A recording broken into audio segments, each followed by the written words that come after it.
आपकी तैयारी को बूस्ट करने के लिए हम लेके आए ग्रामर सीरीज़। इसमें लेटेस्ट एसएससी के पूछे गए ग्रामर क्वेश्चंस हैं।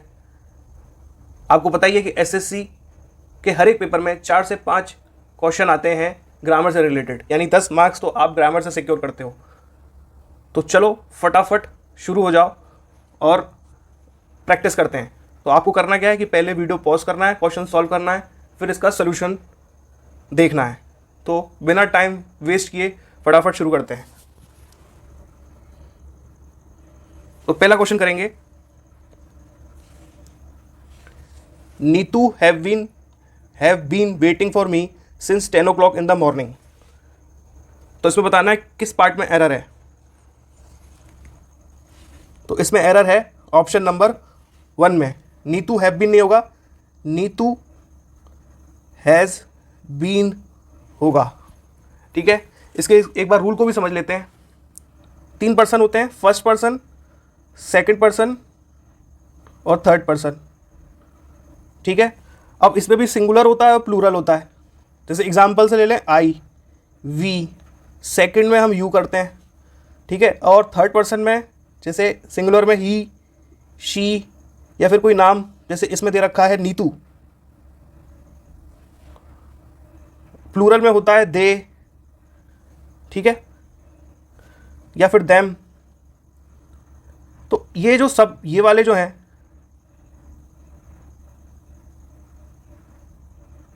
इन सब में तो यूज होगा हैव, और थर्ड पर्सन सिंगुलर में क्या यूज होगा, हैज। तो कभी भी थर्ड पर्सन सिंगुलर आ जाए तो हम हैज लगाते हैं। एक और बता देता हूं कि थर्ड पर्सन सिंगुलर में वर्ब में एस लगता है, वर्ब की फॉर्म में लास्ट में एस लगता है, जैसे कि टीचेस। ठीक है, अब इसीलिए इसमें नीतू हैव बीन की जगह नीतू हैज बीन आएगा। अगली बात समझ में, यानी कि थर्ड पर्सन सिंगुलर हमें दिमाग में रखना है। इससे रिलेटेड बहुत सारे क्वेश्चन आते हैं। ठीक है, अब सेकंड क्वेश्चन देखेंगे।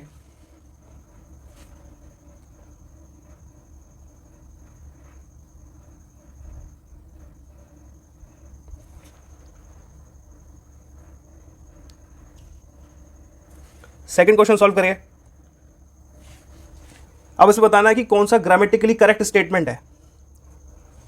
तो पहला देखते हैं, a participants of the competition. Participants लगा रखा है यानी कि प्लूरल है, तो इज नहीं आएगा, पहला गलत। The participants of the competition, second पढ़ रहे हैं, इज, ये भी गलत हो गया। थर्ड देखें, the participants of the competition are waiting, ये सही है। ठीक है, फोर्थ क्यों नहीं होगा, क्योंकि has been waiting, the participant of the competition has been waiting for their turn curiously. जब हैज़ बीन का आता है स्टेटमेंट तो हमें टाइम बताया जाता है कि कब से, इसमें वो नहीं दे रखा, इसमें करंट सिचुएशन बता रखी है कि वो वेट कर रहे हैं, इसलिए ऑप्शन थर्ड ही हो जाएगा हमारा आंसर। क्वेश्चन नंबर थर्ड देखें,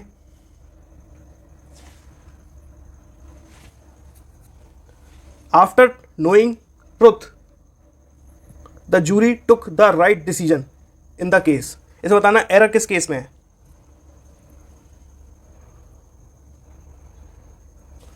तो इसमें एरर है ऑप्शन नंबर 2 में, यानी कि इस वाले स्टेटमेंट में, आफ्टर नोइंग द ट्रुथ।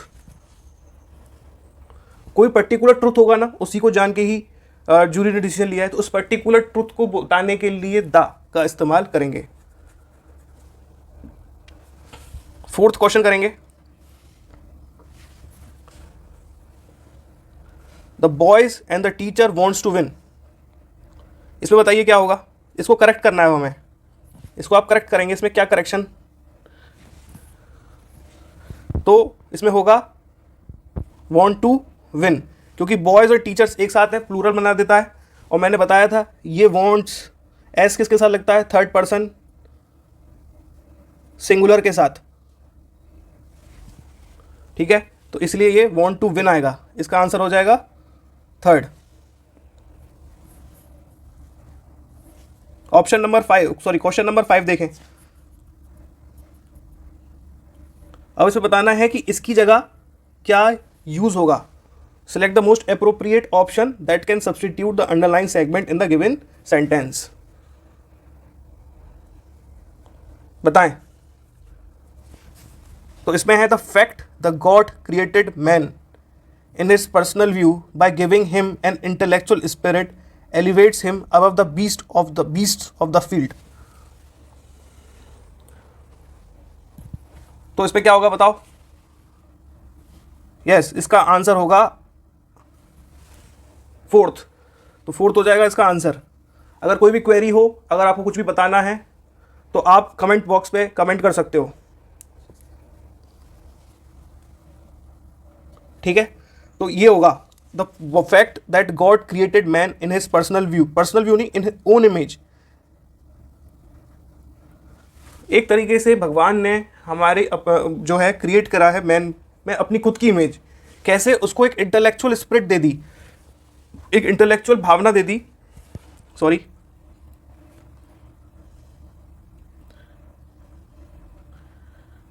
उसको एक इंटेलेक्चुअल स्पिरिट दे दी जो उसको एलिवेट कर देती है बीस्ट ऑफ द फील्ड, यानी कि जो जानवर हैं उनसे अलग कर सकती है, ठीक है। इसलिए अपनी ओन इमेज क्रिएट की है, इसलिए यह आंसर हो जाएगा।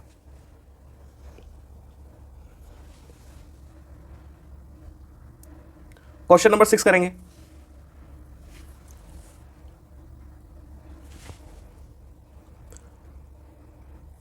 जो साथ में सॉल्व करता जा रहा है वो अपने आंसर्स भी टाइप करता जाए।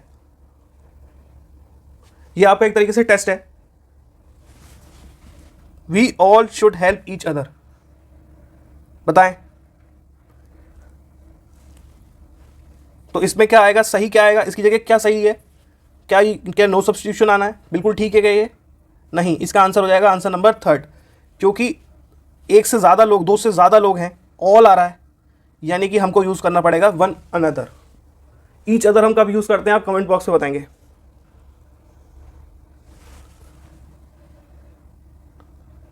अगर वीडियो आपको अच्छी लग रही है तो आप एक बार ज़रूर सब्सक्राइब कर लीजिए और लाइक कर दीजिएगा। 7th क्वेश्चन करेंगे। Darshan wished he hadn't went to the theme park in the first place. इसमें आपको बताना एरर किस पार्ट में है।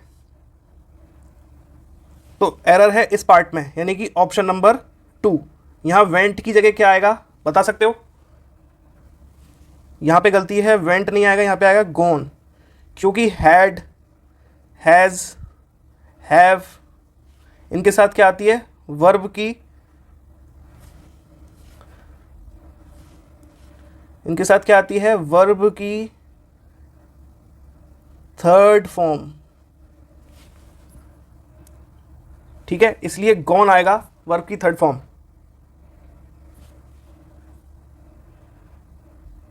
8th देखें।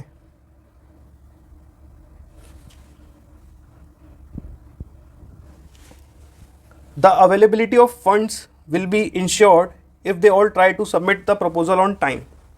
बताएं। चलिए देखते हैं। The availability of funds ensured if they all tried, will be ensured, will ensure होने वाला है, और ट्राइड जो है ये तो पास्ट फॉर्म है वर्ब की, नहीं सिंपल लिखेंगे try. The availability of fund तभी तो होगा जब वो ट्राई करेंगे कि अपने प्रपोजल टाइम पे दें, ट्राई करेंगे, ट्राई किया है ऐसा तो नहीं है ना, गलत है स्टेटमेंट। तो इसमें आंसर आ जाएगा 2, ये हो जाएगा हमारा आंसर। क्वेश्चन नंबर 9 सॉल्व करें सब। इसमें बताना कि कौन सा ग्रामेटिकली करेक्ट है।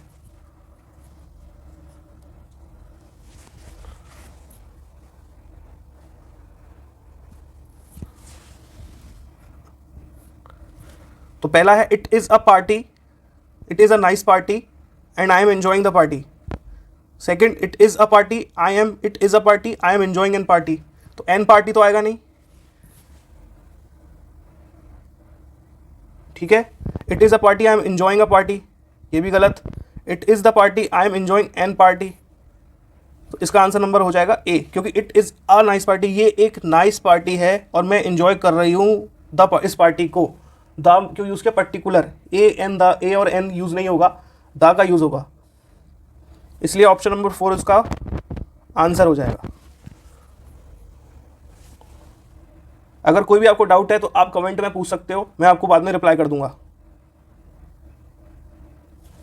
10th बताएं। He promise them that he would sure repay the loan urgently. अब बताना है किस पार्ट में एरर है। ऑप्शन नंबर 2 पे एरर है, इस वाले पार्ट में एरर है। क्या आएगा इसमें, श्योर नहीं, surely. He promise them that he would surely repay. Repay एक वर्ब है, इसको क्या मॉडिफाई करता है, एडवर्ब, ठीक है। तो श्योरली एडवर्ब है,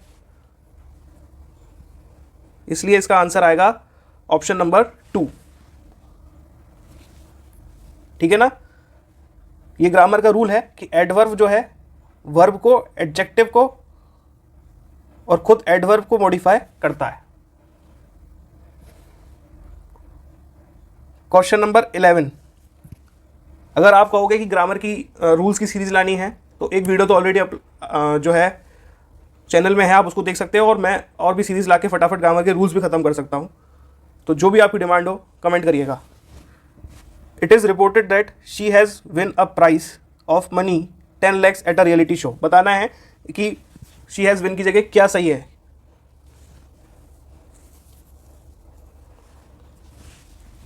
yes, option number 1, it is reported that she has von.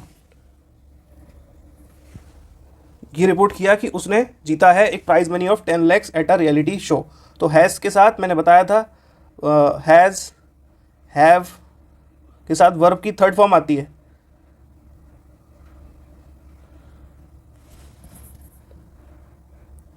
इसलिए इसका आंसर नंबर 1 हो जाएगा सही। क्वेश्चन नंबर 12 देखेंगे।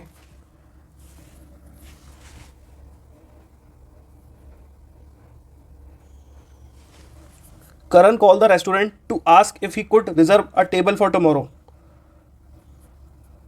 बताओ।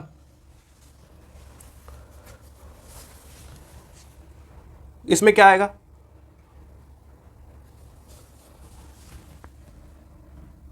इसमें किस स्टेटमेंट में गड़बड़ है, ऑप्शन नंबर कौन सा है बताइए।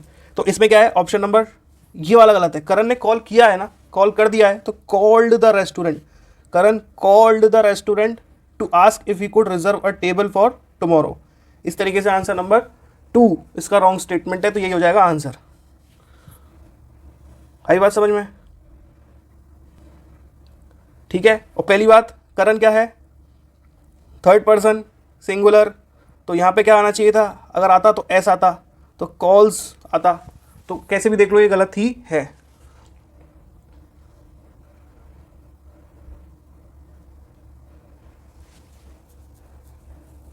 थर्टीन बताओ। She always invite me to winner, sorry, she always invite me to dinner. बताएं इसमें किसमें गलती है। अभी बताया है कि शी क्या है, थर्ड पर्सन सिंगुलर है, तो इसमें यहाँ क्या आ जाएगा, एस, थर्ड पर्सन सिंगुलर, ठीक है। तो ये she always invites me to dinner, तो यहाँ पे ये गलत है, आंसर नंबर 3 इसका हो जाएगा आंसर। क्वेश्चन नंबर 14 करें। बताना है कि इनडेफिनिट आर्टिकल का सही यूज कहाँ हुआ है।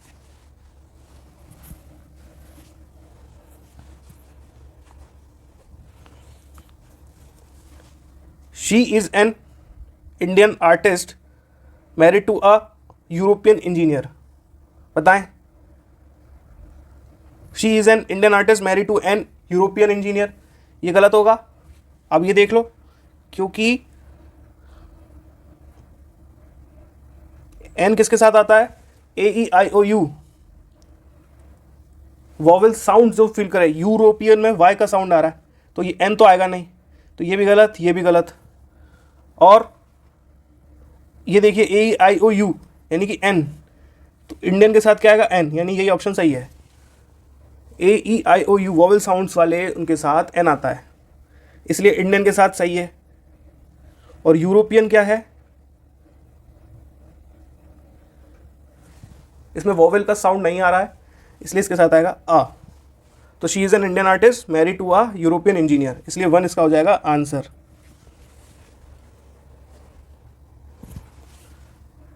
क्वेश्चन नंबर 15 करेंगे।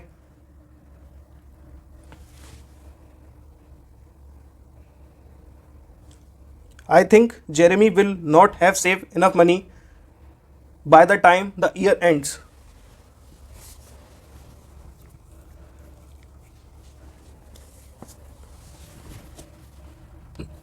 बताएं किस पार्ट में एरर है।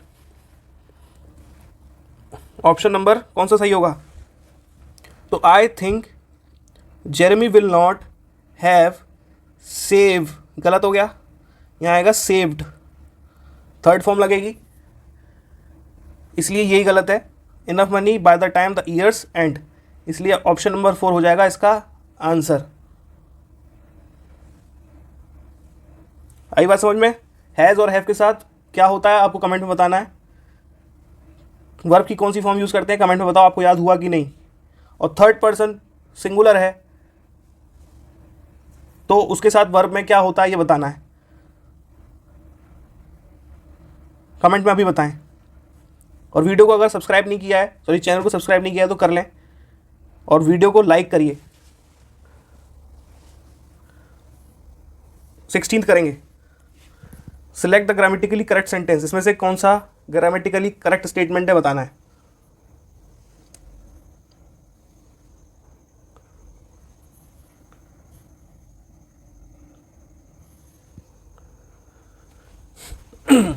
The Supriya is the best girl in the class, ये सही है क्या? गलत है, क्यों गलत है कमेंट में बताओ। Supriya is the best girl in the class, ये सही है क्या? यस ये सही है। Supriya is best girl in the class, ये गलत। The Supriya is a best girl in the class, ये भी गलत है। पहली बात, जो कॉमन नाउन प्रॉपर नाउन के साथ द का यूज़ नहीं होता जब तक कि जो प्रॉपर नाउन है वो फेमस ना हो, जैसे Ashok, the Ashoka king, the Ashoka king, इस तरीके से जो फेमस नेम है उन्हीं के साथ ही द का यूज़ होता है। द राहुल, द प्रिया, ऐसे यूज़ नहीं होता, इसलिए द सुप्रिया ये गलत हो गया, ये गलत हो गया। अब हमें बताना है सुपरलेटिव डिग्री का यूज़ कर रहे हैं, बेस्ट, बेस्ट क्या है? सुपरलेटिव, सुपरलेटिव डिग्री है,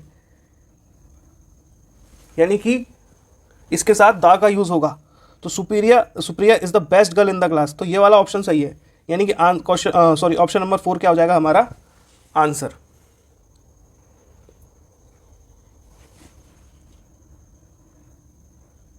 क्वेश्चन नंबर 17 बताओ।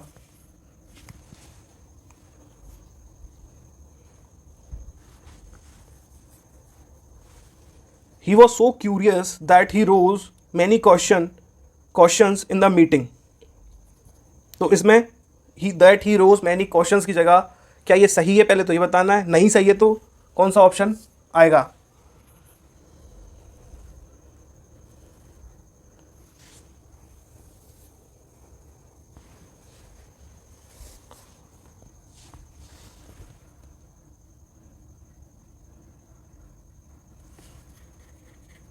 तो इसमें ऑप्शन नंबर 1 आएगा।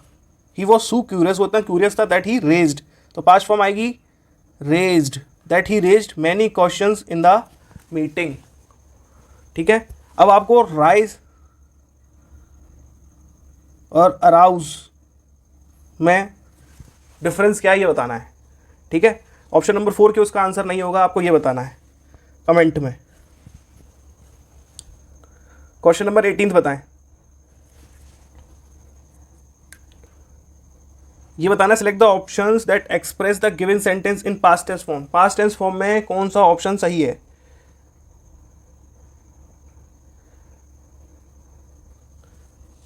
ये वाला स्टेटमेंट को पास्ट टेंस फॉर्म में कन्वर्ट करना है, कौन सा इन चारों ऑप्शंस में से सही है आपको ये बताना है।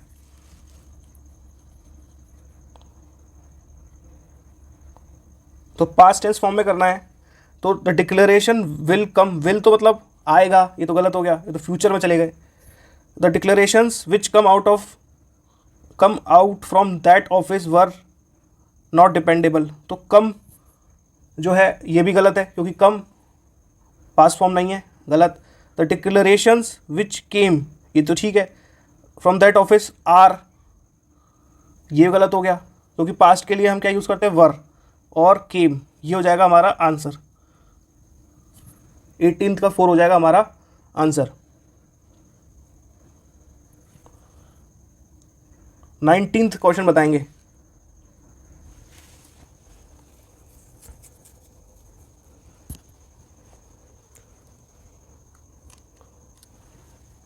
The management is not beware of this fact, हमें क्या बताना है, इस अंडरलाइन की जगह, ये जो अंडरलाइन दे रखा है इसकी जगह क्या आएगा।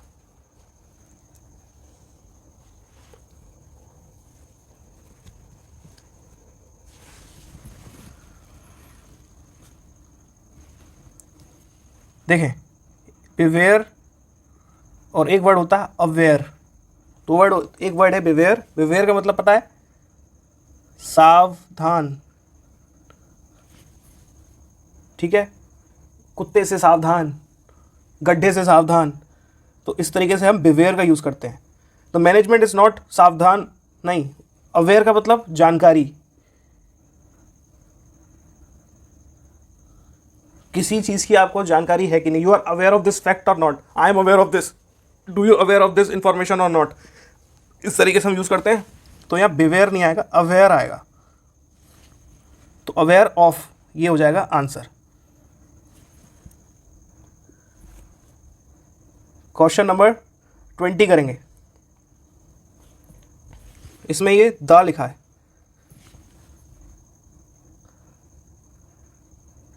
द रिवर ब्रैकेट में फ्लोइंग अंडर द ब्रिज, अब बताना है कि ब्रैकेट की जगह क्या आएगा।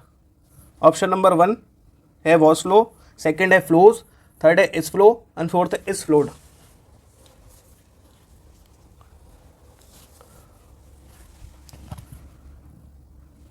तो अब ये बताओ कि इस स्टेटमेंट में जो है कि ये स्टेटमेंट, ये जो दे रखा है स्टेटमेंट, ये क्या है, ये एक फैक्ट है, और फैक्ट हम कैसे बताते हैं, simple present, sun rises in the east, sun rises in the east, sunrise कहाँ से करता है, ईस्ट से। ही प्लेज क्रिकेट, वो क्रिकेट खेलता है, यानी कि मैं कोई फैक्ट, कोई तथ्य बता रहा हूँ तो उसमें हम सिंपल प्रेजेंट का यूज़ करते हैं। इसी तरीके से द रिवर ब्रिज के अंदर से बहती है, कोई पर्टिकुलर रिवर है, तो इसमें क्या होगा, फैक्ट, द रिवर फ्लोज, इसलिए हम यूज़ करेंगे the river flows under the bridge. तो ऑप्शन नंबर 2 हो जाएगा हमारा आंसर।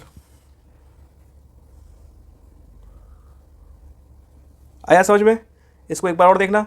सिंपल प्रेजेंट वो होता है जिसमें हम फैक्ट्स को बताते हैं, और आपको स्टेटमेंट से ये देखना है कि वो पहली बात हम फैक्ट बता रहे हैं कि क्या बता रहे हैं। क्वेश्चन नंबर 21 करेंगे, इसमें बताना है कि क्या सब्स्टिट्यूट करना है डिस्पोज्ड की जगह।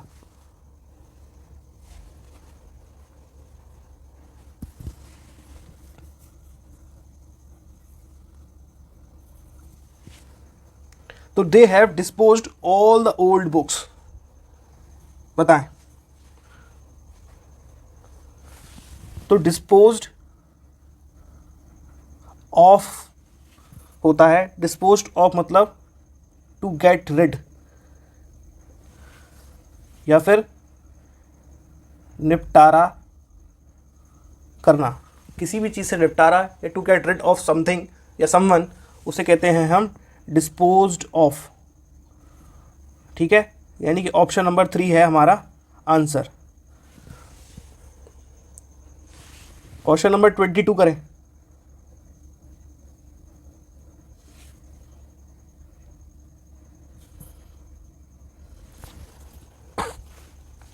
इसमें बताना ये ब्रैकेट की, सॉरी, ये अंडरलाइन की जगह क्या आएगा। National development is defined as an improvement in people's daily arrangement, रोज के अरेंजमेंट की daily conditions, daily living conditions आएगा। दोबारा देखते हैं, national development is defined as an improvement in people's daily arrangement, the provision of fundamental necessities to us citizen such as food, education, social services, medical help and so on, as well as increase in per capita income. ये सब क्या है, उसकी उनकी living condition है ना, food की तरह क्या फूड है, एजुकेशन कैसी है, सोशल सर्विसेज क्या मिल रही हैं, मेडिकल हेल्प क्या मिल रही है, एंड सो फोर्थ, और पर कैपिटा इनकम। तो ये सब क्या है, उसकी लिविंग कंडीशंस के बारे में बात कर रहा है, इसलिए लिविंग कंडीशंस हमारा सही हो जाएगा। तो national development is defined as an improvement in people's daily arrangement की जगह in living conditions the provision of fundamental necessities to citizen such as food, education, social service, medical help and so on, as well as an increase in per capita income. ठीक है, question number 23 करेंगे।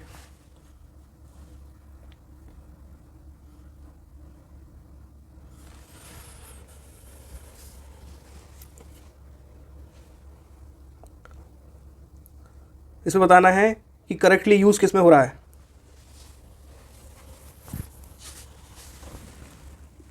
Indefinite article का correct use किस में हो रहा है। Indefinite article a और एन। तो शी परचेज्ड एन एप्पल पहले में ही हो रहा है, she purchased an apple. An किसके साथ आता है, A E I O U, vowel sounds के साथ।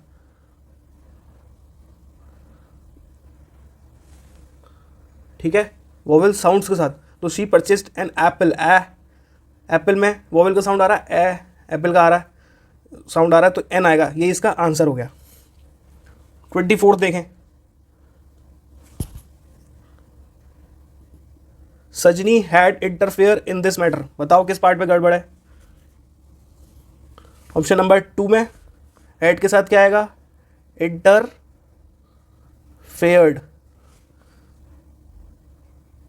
इसलिए 2 गलत है, तो यही हो जाएगा इसका answer.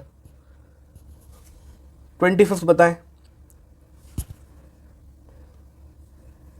Please ask the dog to get off my couch.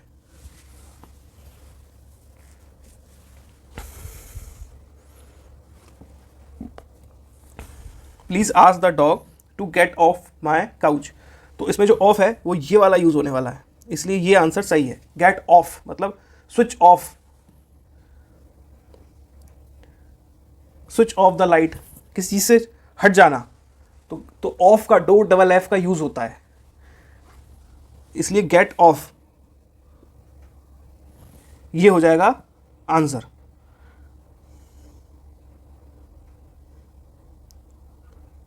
Twenty 26 देखें, I fell asleep while I read the book.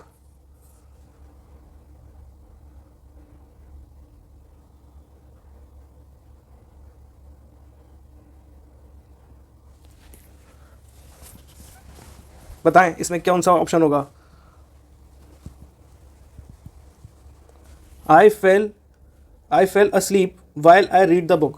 अब देखो इसको दो पार्ट से पढ़ो। I read the book, इसका मतलब तो हो गया मैं बुक, एक बार इसको मिटा देता हूं,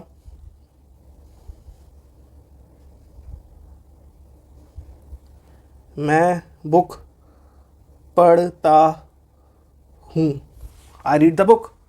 और आई फेल अस्लीप का मतलब मैं सो गया। तो ये क्या कह रहा है, मैं सो गया, मैं बुक पढ़ता हूं। तो क्या स्टेटमेंट सही है। तो मैं सो गया किस दौरान, वाइल मतलब जब मैं बुक पढ़ रहा, आई फेल अस्लीप जब मैं बुक पढ़ रहा था। तो आई रीड यहाँ पे गलत हो जाएगा, यहाँ पे आएगा आई वॉज रीडिंग द बुक, जब मैं रीड बुक पढ़ रहा था। इसलिए ये वाला ऑप्शन जो है इसमें हमारा हो जाएगा आंसर। समझ में आ गया। इसको कैसे लिखेंगे, I fell asleep while I was reading the book.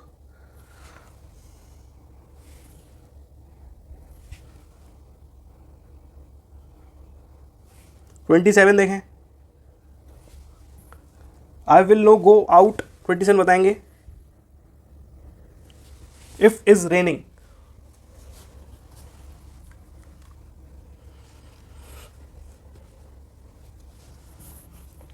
I will no not go out if it's raining. It's is raining के सॉरी इज रेनिंग की जगह कौन सा ऑप्शन आएगा? Option number 1, option number 2, option number 3, option number 4?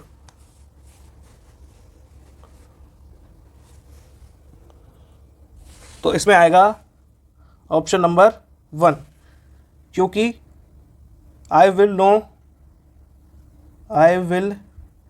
Not go out if it rains. It rains का use कब होता है? जब बारिश शुरू ही हुई होती है, जब बारिश की जब स्टार्ट हो रही होती है ना, तो हम बोलते हैं इट रेन्स। ये आपको याद करना है, ठीक है, आपको याद रखना है, इट रेन्स का यूज़ होता है। 28th करेंगे, इसलिए इसका आंसर 1 हो जाएगा। 28th करें, इसमें बताना है कौन सा पार्ट गलत है।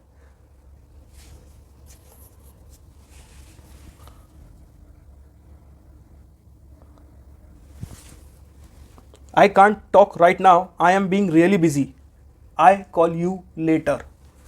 बताएं।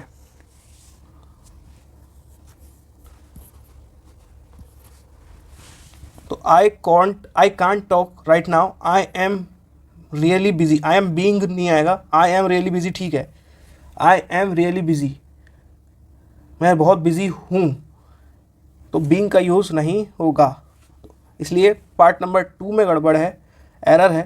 तो आंसर नंबर 4th इसका हो जाएगा answer. Question number 29, the mob drove on the rampage and looted several shops in the locality. बताएं। तो ड्रोव ऑन द रैम्पेज की जगह क्या आएगा?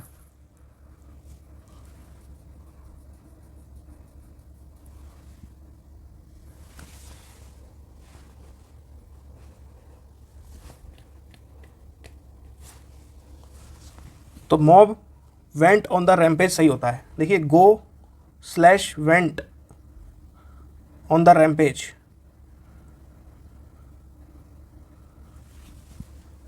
जब पास्ट की बात आती है तो वेंट का यूज़ करते हैं, और जब प्रेजेंट की बात आती है तो गो का यूज़ करते हैं।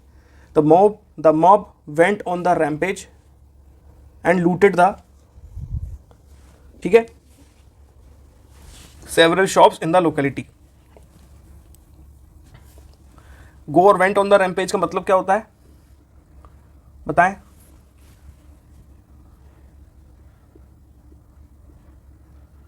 तोड़ फोड़ पर उतर आना, तोड़ फोड़ पर उतर आना, भगदड़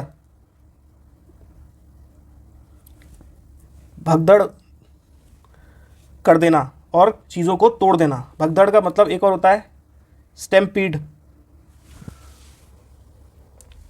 ठीक है। क्वेश्चन नंबर 30 बताएं।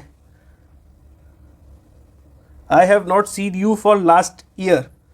बताओ इसमें कौन सा option for you for last year की जगह आएगा?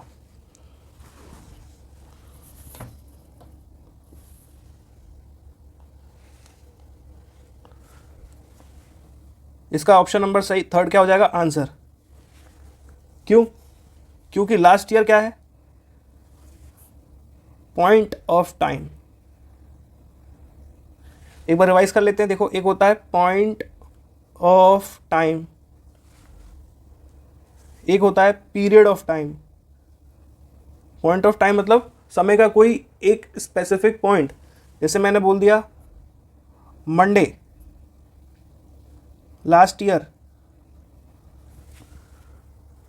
2 ईयर, सॉरी लास्ट ईयर, तो अब लास्ट ईयर से मंडे से या फिर फ्राइडे से वो नहीं आया, यानी कोई पॉइंट ऑफ टाइम है।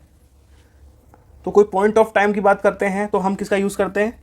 सिंस का। और पीरियड ऑफ टाइम मतलब,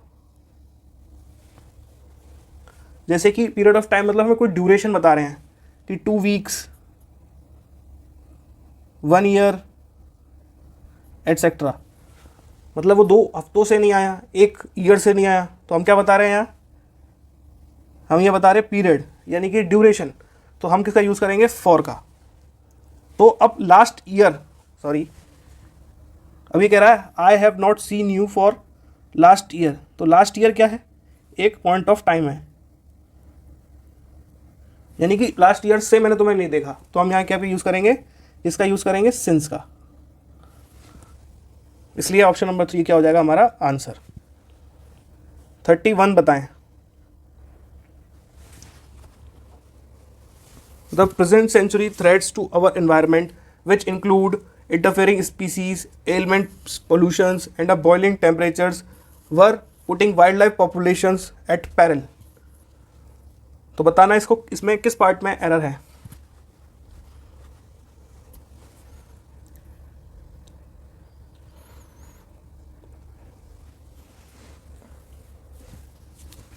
The present century threats to our environment, which include interfering species, ailments, pollution, and a boiling temperature, were putting wildlife population at peril. Peril का मतलब danger, याद रखना, peril का मतलब होता है डेंजर। अब पहले ही बात बताओ, ये जो स्टेटमेंट है, ये स्टेटमेंट किस फॉर्म में है, किस, इसका जो है हमें बताना है, टेंस बताना है, इसका टेंस बताना है। तो ये जो स्टेटमेंट है ये प्रेजेंट फॉर्म में है, ठीक है। जब प्रेजेंट फॉर्म में बात कर रहा है तो ये वर का यूज़ क्यों आया, वर तो पास्ट फॉर्म है, इसलिए ये वाला स्टेटमेंट जो है हो जाएगा गलत, यहाँ पे आना चाहिए आर, इसलिए ऑप्शन नंबर 4 क्या हो जाएगा हमारा आंसर। आई बात समझ में। हमें ये देखना है कि स्टेटमेंट जो है वो किस टेंस में है।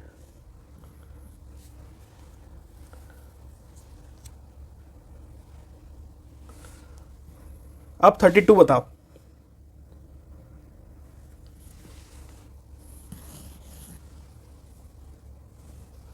I don't wear the sunglasses at the moment, तो डोंट वेयर की जगह क्या आना चाहिए,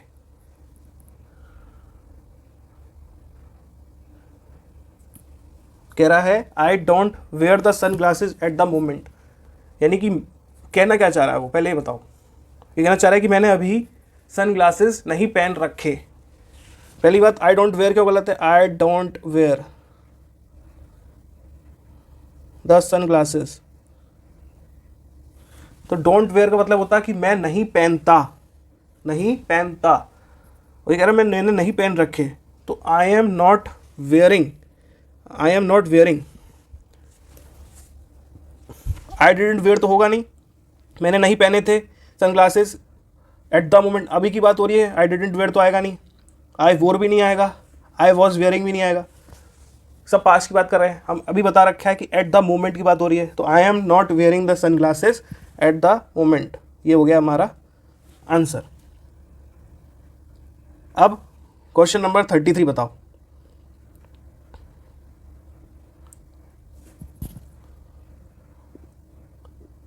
select the most appropriate option that can substitute, तो जो है फिल इन द ब्लैंक्स, यानी इसकी जगह क्या आएगा हमें ये बताना है।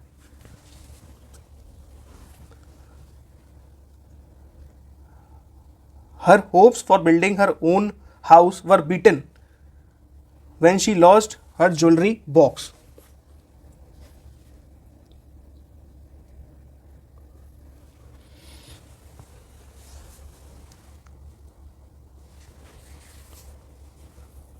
बताएं। तो her hopes for building her own house were beaten, तो इसमें जो आएगा ऑप्शन, ऑप्शन नंबर 1। क्यों? क्योंकि डैश्ड, डैश्ड का मतलब क्या होता है, धराशायी।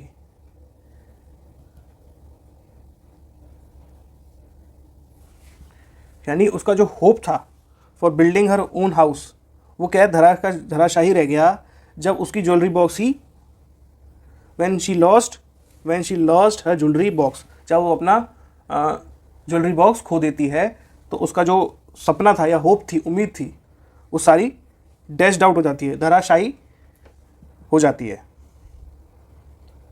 इसलिए इसका आंसर नंबर 1 हो जाएगा 1 हो जाएगा इसका आंसर। 34th देखें,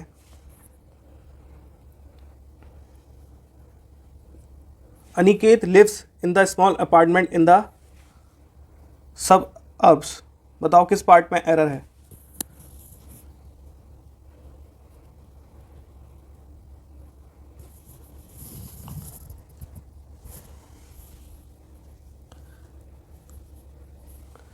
ठीक है, इसमें है पार्ट नंबर बी में error. Aniket lives in Aniket कहाँ रहता है, एक स्मॉल अपार्टमेंट में रहता है इन द सब अर्ब्स। ठीक है, तो इसका आंसर नंबर क्या हो जाएगा, बी, ये हो जाएगा आंसर।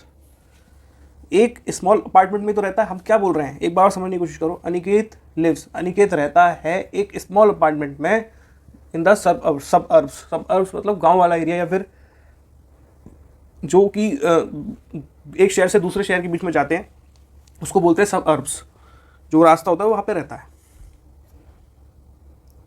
इसलिए एक अ का यूज़ होगा, दा का नहीं। ठीक है, तो अभी हम यहीं तक रखते हैं। Thank you. यहाँ तक अगर आपने देख लिया है तो कमेंट में अभी बताइए यस। जितने मैक्सिमम यस आएंगे उतना ही मुझे मोटिवेशन मिलेगा और मैं तुरंत इसका नेक्स्ट वीडियो लेके आऊँगा, और जो कि मैं लेके आऊँगा ही आऊँगा। इसलिए बस ये बताइए कि मैक्सिमम लोग जिसने इसको एंड तक देखा है उसको वो कमेंट में यस कर दें, और प्लीज़ चैनल को सब्सक्राइब कर दें, लाइक कर दें। इसी तरीके से हम इस पूरी वीडियो सीरीज, इस जितने भी लेटेस्ट क्वेश्चन आए हैं सॉल्व कर लेंगे, और अभी जो लेटेस्ट पूछा गया है इससे हमारी तैयारी और पुख्ता हो जाएगी और हमें एक बूस्ट मिलेगा। Thank you so much.